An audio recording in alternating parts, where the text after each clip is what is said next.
And let's say he is convicted. Is there potential prison time, or what's the likelihood of a former president serving jail time here?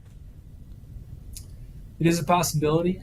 So each of these counts, if they are convicted as felonies, carries up to 4 years in jail, but they would likely be done concurrently. So it wouldn't be all 34 counts times 4, which would put him in prison for life. That's a practical impossibility. So the maximum amount of time that he could go to jail would be for 4 years. Now, he could also be just sentenced to probation. And so that ultimately will be a decision that the judge will make, not the jury. The jury's decision is to decide whether or not he is guilty of the crime, and then the judge decides, okay, once he's guilty of the crime, if the jury comes to that determination, here's what the appropriate punishment should be. And does a conviction, just potential jail time, does that put his campaign in jeopardy? Because as you know, we're about 6 months away from Election Day.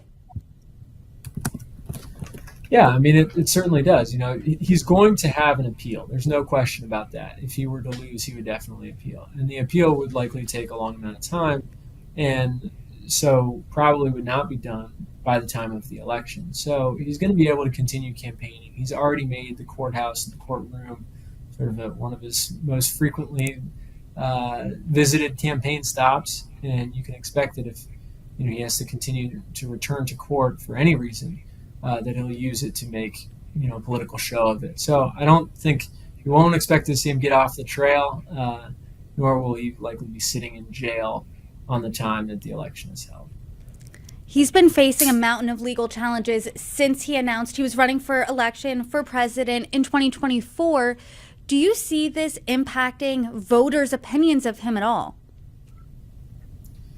I think that a lot of people already have their mind made up about Donald Trump, but there are different moments in legal proceedings that people take more seriously than others. So, okay, let's say that you are accused of a crime by a media organization.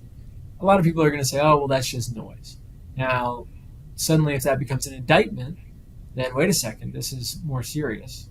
Once the charges are brought, if you're actually convicted, then people will take it even more seriously than that. So I do think that there are these moments when people say, especially when there's a question of credibility and who to believe, and of course everybody has something to say about this case, where there's sort of a more neutral arbiter, in this case it's the jury, saying, this is the decision, whether he is not guilty or guilty. And so I think that will sway people's minds in some ways, but ultimately how that affects his chances at election are hard to say.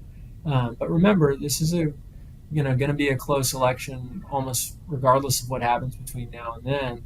And so swaying something by half of a percentage point could be the difference of who becomes the next president.